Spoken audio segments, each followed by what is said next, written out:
रावण पुलस्त ऋषि का पौत्र और ऋषि विश्वशर्मा का पुत्र था। उसकी माता का नाम कैकसी था, जो राक्षस राज सुमाली की पुत्री थी। रावण भले ही एक राक्षस कुल का राजा था, लेकिन उसके जैसा दुनिया में कोई दूसरा व्यक्ति नहीं था।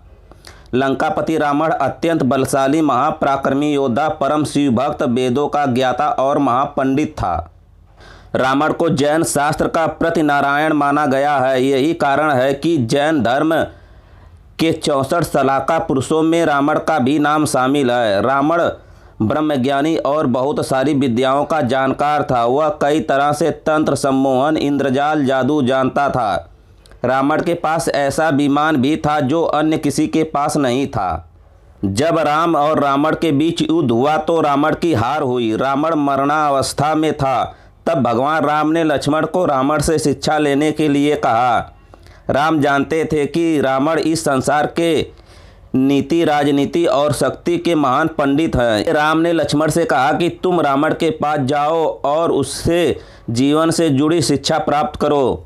भगवान राम की बात सुनकर लक्ष्मण मृत्युशैया पर पड़े रावण के सिर के पास जाकर खड़े हो गए। लक्ष्मण के काफ़ी देर तक खड़े होने पर भी रावण कुछ नहीं कहा। लक्ष्मण राम के पास वापस आए और कहा, प्रभु मैं बहुत देर तक रावण के पास खड़ा रहा, लेकिन उसने कुछ नहीं कहा। तब भगवान राम बोले कि किसी से ज्ञान प्राप्त करने के लिए उसके सिर के पास नहीं, बल्कि उसके चरणों के पास खड़ा होना चाहिए।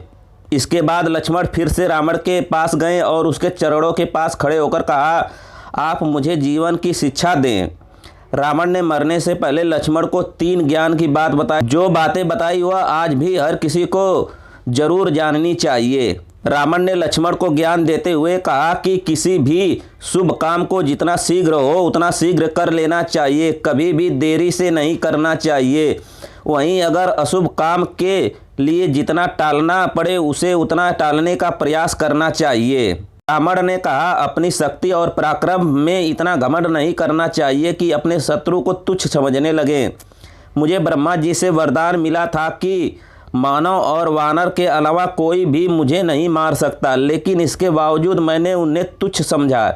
यही मेरी सबसे बड़ी भूल थी, जिसके कारण आज मैं मरणावस्था में पड़ा हूँ। रावण ने तीसरा उपदेश देते हुए कहा, अपने शत्रु और मित्र के बीच पहचान करने की समझ होनी चाहिए। कई बार हम शत्रु को अपना मित्र समझ लेते हैं, जो कि बाद में हमारे शत्रु साबित होते हैं। वही जिसे हम शत्रु समझकर पराया कर देते हैं, वही हमारे असली मित्र होते हैं। रावण ने लक्ष्मण को ज्ञान देते हुए कहा कि अपने जीवन के गूढ़ रहस्यों के बारे में किसी को भी नहीं बताना चाहिए, फिर चाहे वह आपका कितना भी सगा क्यों न हो।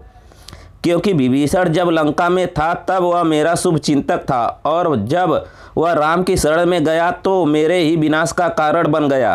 रावण का आखिरी उपदेश था कि किसी भी पराई स्त्री पर बुरी नज़र नहीं रखनी चाहिए, क्योंकि जो व्यक्ति पराई स्त्री पर बुरी नज़र रखता है उसका विनाश निश्चित है।